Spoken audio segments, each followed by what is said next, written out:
You're listening to Aviation Marketing Hangar Flying, the community for the best sales and marketing professionals in the aviation industry. You can't learn to fly just from a book. You learn from other pilots who know the tools, the skills, and the territory. Your hosts, John and Paula Williams, are your sales and marketing test pilots. They take the risks for you and share strategies, relevant examples, hacks, and how-tos. Be sure to subscribe on iTunes so you won't miss a thing. Welcome to Aviation Marketing Hangar Flying, episode number 32, Advanced Visual Storytelling. So I'm Paula Williams. I'm John Williams. And we are ABCI, and ABCI's mission to help you, ladies and gentlemen, sell more stuff in the aviation world. Absolutely. All right, so we're using a hashtag, AvGeekMarketing. That's the pound sign, and then AvGeekMarketing. And if you are in Twitter or Instagram or any of those bizarre little programs, then you know what that does is it helps us find your comments more easily. And we promise we will reply to every tweet. And that way you can be part of the conversation if you have comments or want to mention something or share something or disagree with us, heaven forbid, or anything along those lines. Okay, so one of the things that we talk about is we never want to do random acts of marketing, right? We want to make sure that we're knowing what we are doing and why. So we've been talking for the last several weeks about images, right?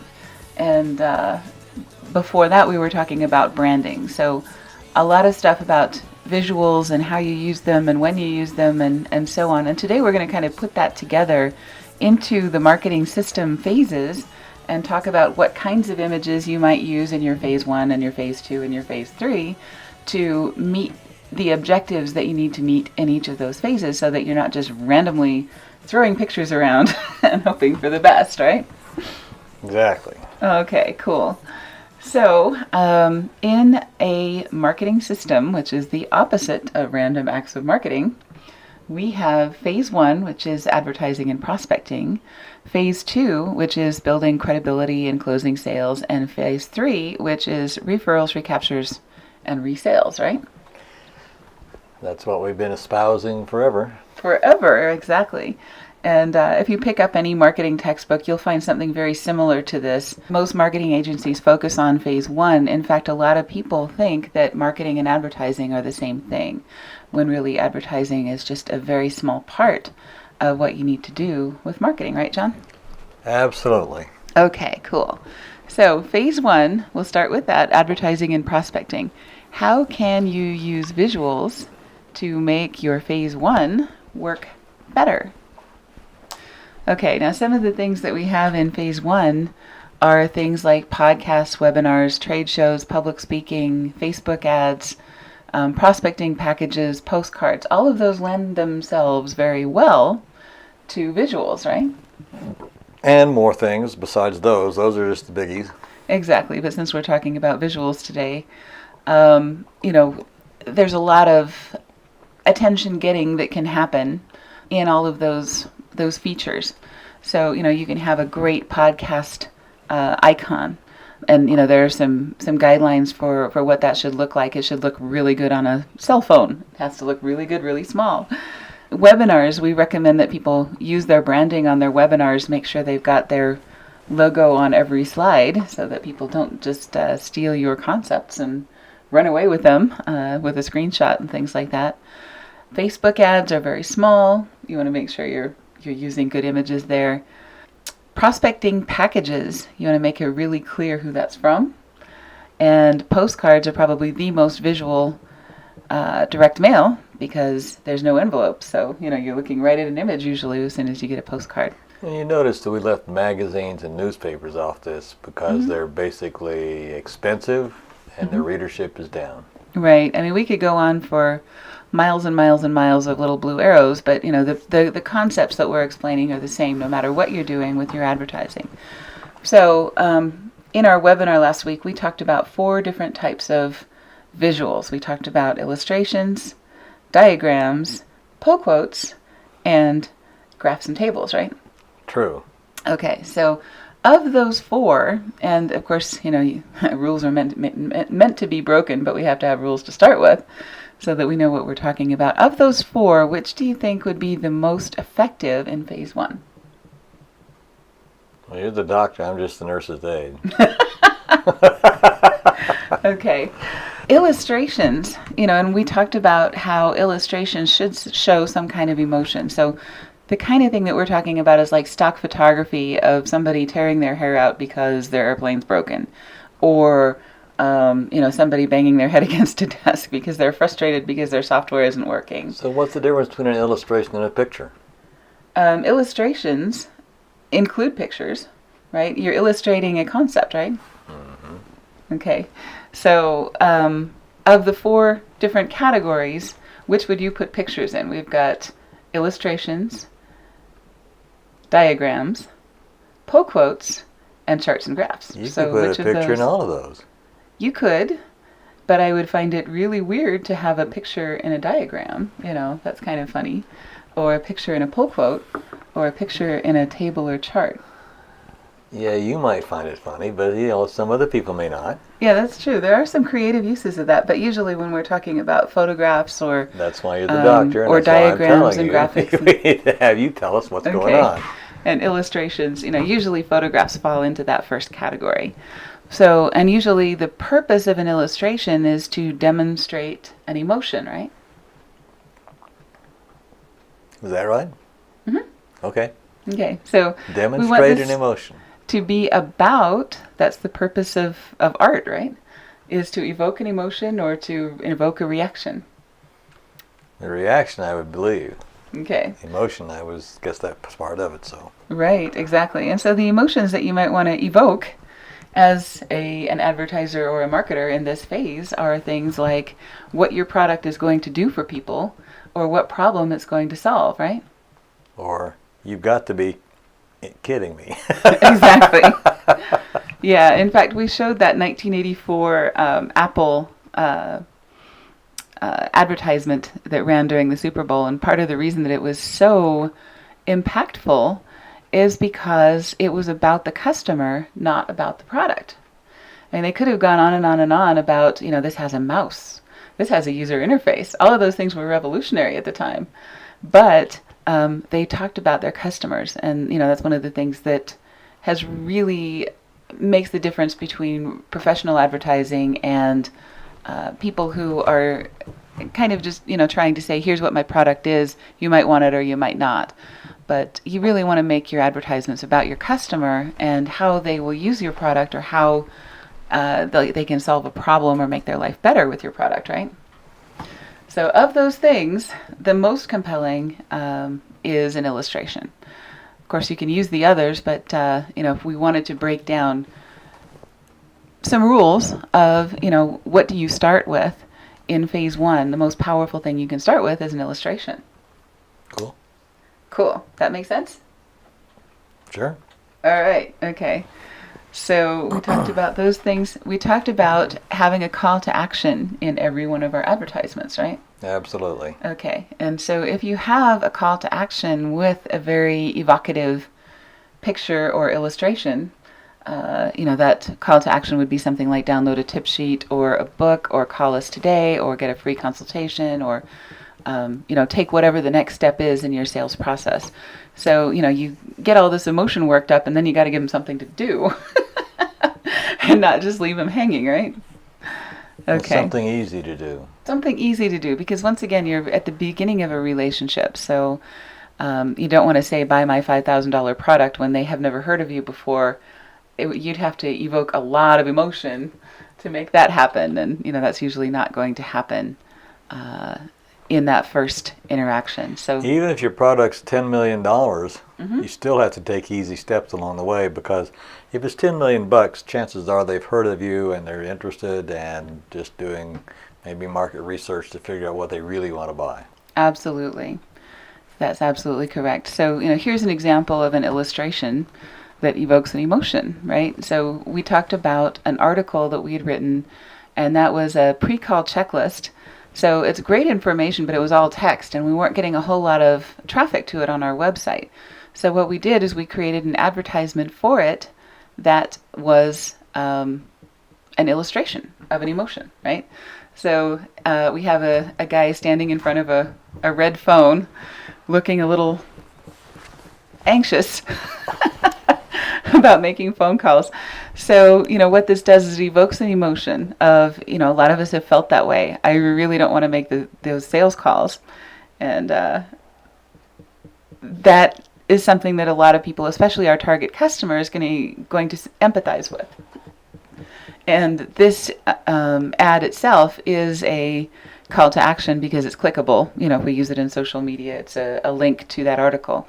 So all we're asking for is come visit the article and take the next step in our sales process, which is learn about this checklist and learn a little bit more about sales and how ABCI might help you with sales.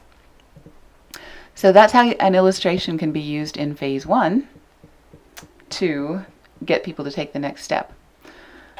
All right, pull quotes can also evoke an emotion. We put this pull quote together from that same article, a sales call checklist. If the answer to any of these questions is no, postpone or cancel the sales call. There's no point in wasting our time or a client's time on a sale we won't win, or even worse, on a project we do win that causes problems. And here's why you're the doctor. Okay. Because we've already talked about this, but when I first saw this, being a finance kind of guy and trying to learn this marketing stuff, I figured that the pull quote was the thing in red. Mm-hmm. When actually you said it's the whole thing in the blue box. Yeah, the whole thing in the blue box. And this is an audio podcast, so that's why I read the pull quote to you, but... the stuff in red says postpone or cancel a sales call, and it's highlighted Exactly. in this larger font, and I thought, oh, so that's it. Yeah, so a pull quote is just a smaller portion of a larger piece of work. So this whole blue box is a pull quote from the article. The red is a pull quote actually from this little ad. But what it does is it evokes an emotion. You look at this and you go, wow, you're giving me permission to postpone or cancel a sales call? That captures my attention. I want to find out more about that. And the emotion might be just curiosity in this case. So this is not as powerful, I don't think, as our first example, but it is another way, and it is a really easy way to make a lot of the content on your site a lot more, get a lot more traffic to it by using pull quotes and using these in places where people are likely to see them and then go to your website. And social media is a great example, but you could use this in a newsletter, you could use this on a postcard, you could use this in any other advertising media. But so there's 2 examples of ways to use images in your phase 1. True. What do you think? Does that make sense? Thus far. Thus far. Okay. All right. And that is the important thing, is that it makes sense. So phase 2, we talked about phase 1 is advertising and prospecting, or your very first interaction with a client. Now we're moving on to phase 2, which is, let's say, after they've clicked that article, downloaded a tip sheet, had a phone call with you, they've had some interaction with you, but they aren't yet to the point of writing the check. And this can be a long time in the aviation industry, because a lot of times people have to wait for approval, or they have to do research, or they're waiting for the opportunity to meet the resources, whatever the situation is. A lot of things have to line up in the aviation industry, and as a buyer in the aviation industry, you know exactly what I'm talking about, don't you, John? Yeah, life gets in the way, and so does business. Mm-hmm. You can be trucking along in your business knowing you need whatever the product is that you're looking at, and just simply run out of time by the end of the day to be able to talk to a sales guy. Exactly. So you've been in situations where it's been months or even years from the time when you first became interested in a product or service to the time that you actually made the purchase. Yeah, it took, as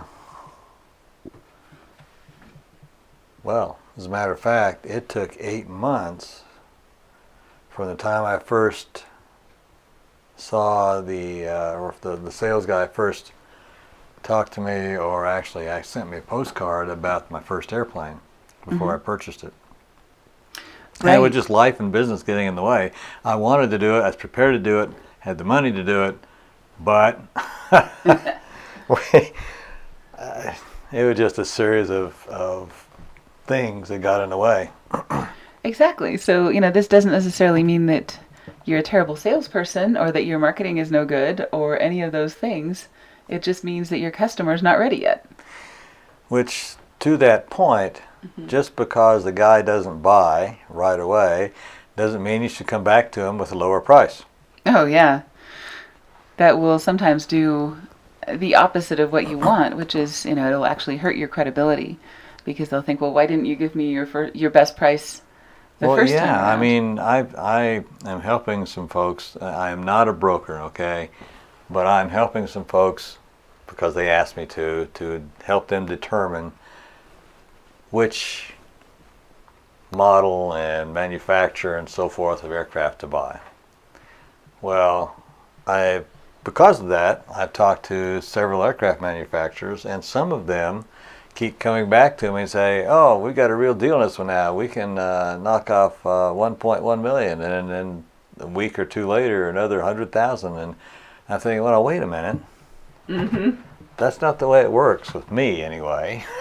Yeah, if you could have bought it at the price that was offered earlier, you would have, but there's a legal or some kind of hurdle that needs to be There's all kinds of things going on with this perspective, these guys. So it just reinforced into me that lowering the price is not the reason. You should have discourse with your customer to understand what their reason for not buying is. And 99.9% of the time is not going to be about money, particularly in aviation.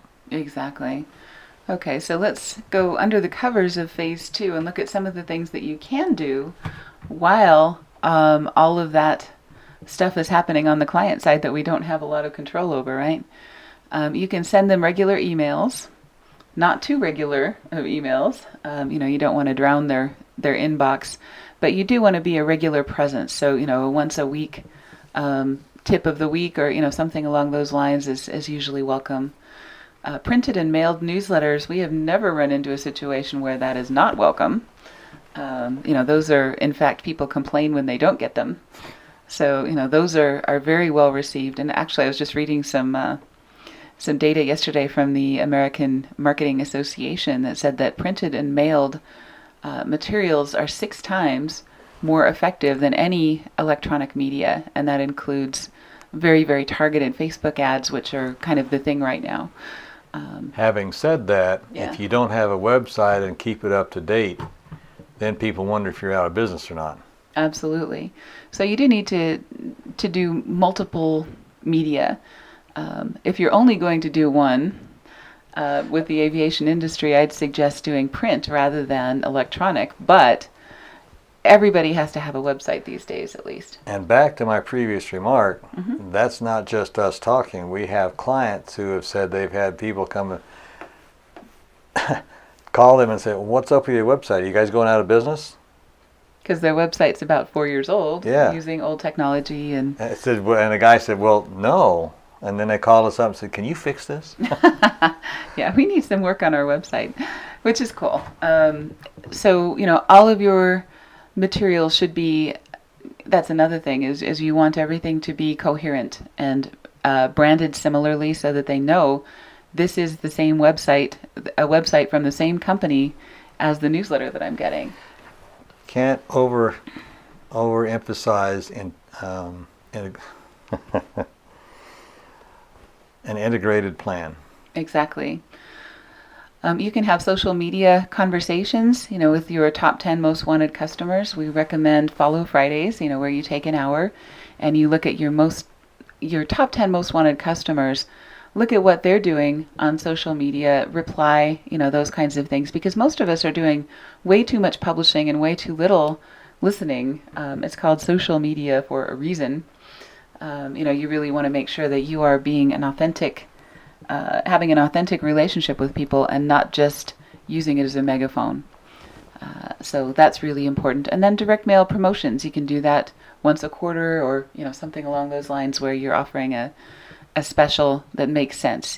Buy a airplane this week and we will throw in service or something that is of value to somebody who's making that particular purchase. Follow-up sales calls as required. Formal sales presentations, as usually they're asked for. They say, can you come in and talk to our board about that, and so on. So often those are requested by the customer, and then, of course, you make the sale. But let's talk about what kinds of visuals do you use in phase 2? Of those 4 that we talked about illustrations, we talked about pull quotes, we talked about, what was the third one? So what's wrong with using them all, depending upon the situation? Not a darn thing. But, again, we want to take some of the random out of this and give people some guidelines of where to start. All right, so Okay. then do that, Doc. So we got illustrations, we've got pull quotes, we've got diagrams, and we've got charts and graphs. So Yes. of those things, we're going to go with diagrams. Because at this point, they've already heard of you, you've already got their attention, Good point. but you want to help them understand more about your product, because the more they understand, the more comfortable they become making that purchase decision. So phase 1's sort of a overview. Phase 2 is more of a detail-oriented stuff. Exactly. So there's usually a lot that people have to learn before they feel comfortable writing that check. And anything that you can illustrate with a diagram, usually people can digest that information much more quickly than they could the same amount of text. People digest that very easily. A lot of aviation people are very visual, so it actually works better for them than trying to read a page of text and understand what you're trying to say. So think about all of the things that your customer needs to know before they make an educated buying decision, and think, how can I show this rather than tell this? And make some illustrations that do that for you. So, you with me so far? Absolutely. Okay, cool. All right, and then phase 3, referrals, resales, and recaptures. So after you've made the sale, most people stop, which is a huge mistake. Most of the money in aviation is made in phase 3. We say this every time we talk about our marketing system. And that is because customers cost a lot less to acquire. Once you've made a sale to them, it's much easier to sell a second item or a second time, or have them bring somebody in who's a referral, or any of those kinds of things. Aviation's a small community, so people take each other's opinions and experiences very seriously, and they say, how did things go with this company? I'm thinking about doing that too. And they talk to each other a whole heck of a lot. Pilots are notorious for spending a lot of time with each other, taking each other's opinions very seriously. Well, the other thing about this is, and I'm a prime example, unfortunately, or fortunately, however you want to look at it, bought the first airplane, and the guy didn't do this, phase 3, and I bought the second airplane from a different person, different company. Wow, okay, so there's a really good example. And I was actually reading... And they were both new aircraft, so it's the same manufacturer, but different sales organization. Right. Oh, man. I bet that first guy felt a little slighted. He didn't keep up with me. I couldn't remember how to get a hold of him. There you go. See, and I was actually reading an article yesterday about resales, recaptures, and referrals. And one of the folks in our mastermind group, Sean Buck, was talking about one of his customers who was a lawyer. Yeah, that's right. This guy had happy customers. He was winning a lot of cases for his customers. He was doing a bang-up job. His customers were winning cases. They were making a lot of money. They were very happy. But he went through a list of 100 of his old customers and called them personally to ask them, how are we failing, to get your return business or your referral business and things like that. And of the 100 people that he called, a really large number didn't even remember who he was. And he had actually one guy that he had won a $100,000 settlement that was really a difficult case. And, he called the guy up expecting a warm reception and everything else, but the guy didn't even remember who he was. So a lot of these very busy business people have a lot going on in their lives, and if you are just a means to an end to them, you can't take it personally that they don't remember you. So What it means is you have failed in phase 3. exactly. So there's a lot of things that you can do to make sure that they do remember you, and to make sure that they have your contact information, and that they feel like they have a relationship with you and you're not just a functionary in their life. You're actually a human being. And some of those things are like a new customer package where you send them some chocolates or popcorn, or something that says, we really appreciate your business. Here are some of the key things that you need to know. Here's a little card so that you have our customer service numbers, all of those kinds of things. We talk about that in a lot more detail in some of our other materials. You can do a customer satisfaction survey once a year, or at some point that's Yeah, and when you reasonable. spend several $100,000 or more, excuse me, on an aircraft, then one would hope that the sales organization could afford to do what she just said. Absolutely. Or even if they buy, a $20 product, you can at least send a letter or an email that serves the same purpose and says, here's our customer service numbers. Here's some of the top 5 questions people have in their first week with us, those kinds of things. Even where we go to buy fountain pens, which, yes, we use fountain pens, they're less than $100, but the guy that owns the store sends us an email once in a while, says thank you very much, and then, are you having any troubles? Is there anything else I can help you with? Yeah, actually, he sends handwritten note cards, which is, of course, their business. And nobody does that anymore, which is what makes that so cool. But the name of the company actually is Tabula Rasa in Trolley Square in Salt Lake City. I think it's a one-of-a-kind sort of a place, but He knows he's got the phase 3 down. Exactly. And because he does something that nobody else does, he's getting mentioned on a podcast that he doesn't even know about. So, you do something unusual and people will remember it.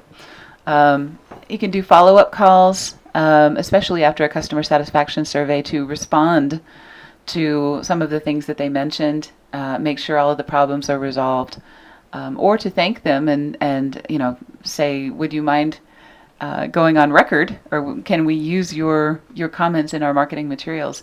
People are usually perfectly fine with that.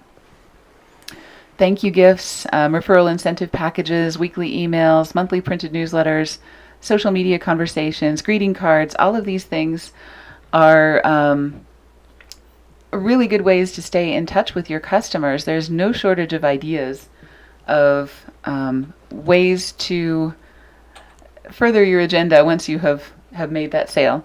So in phase 3, what sorts of things do you think might be useful as far as illustrations and types of visuals that you could use that are really impactful? Well, based on our previous conversation, I would say more detail. More detail, exactly. So they already know you, they already like you, they already trust you. So, more details about what you do and other things that you do, that maybe they bought one product from you, but you offer more than that.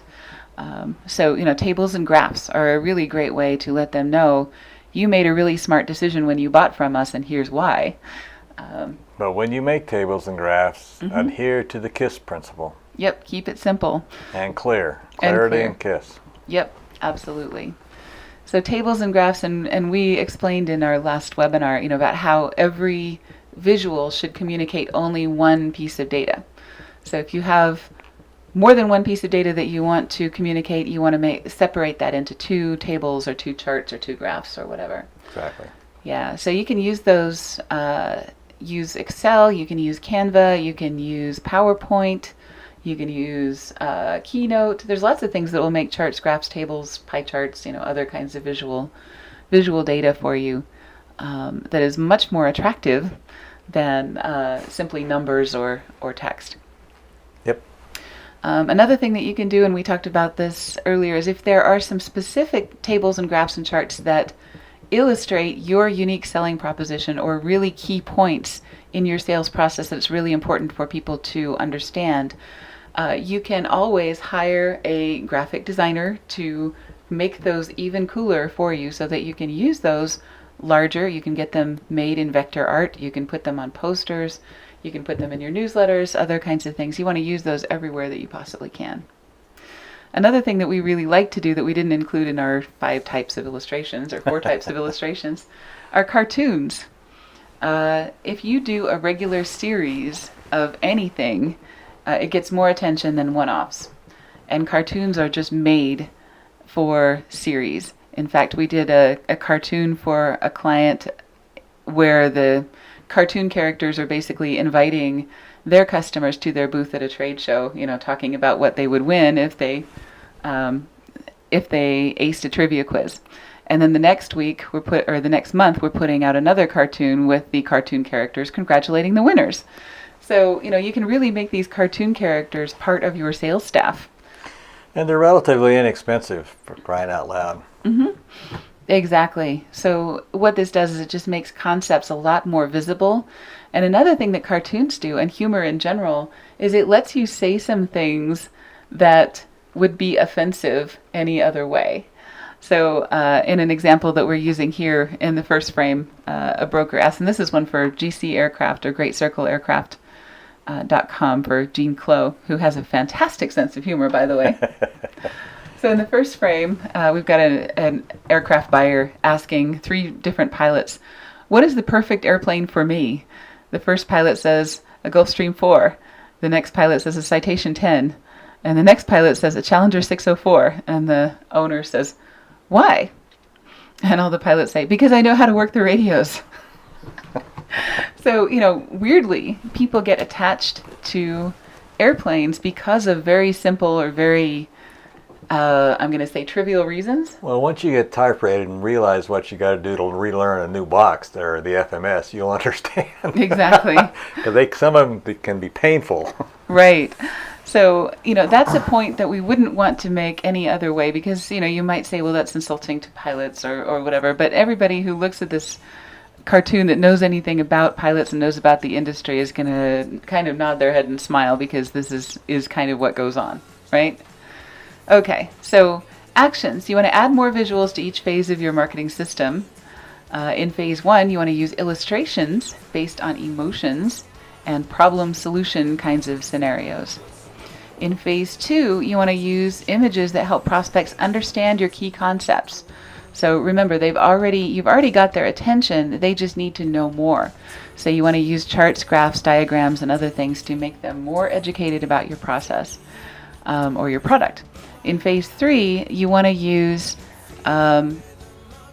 cartoons and other attention-getting visuals that will keep you top of mind and explain maybe what else you sell. So if you sell more than one product, they may not even know that. If they think you specialize in websites, they may not know that you also do printed newsletters or whatever your differences are there. Our freebie this week, we have a tip sheet about charts, graphs, tables, and diagrams. Things to think about in putting those together and ways to get that done. And that is available from abci1.com/charts. That's Alpha Bravo Charlie India #1.com/charts. The Arabic #1. Right, exactly. So go sell more stuff. America needs the business. Our good buddy Zig Ziglar said that. Exactly. And subscribe to our podcast. We are on Stitcher, Google Play, and iTunes, of course. Please subscribe and leave a review. And we'll see you next time. Absolutely.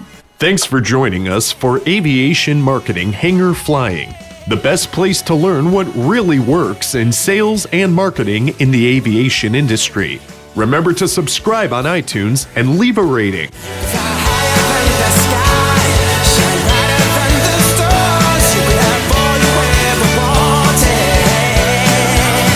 You know you're cool.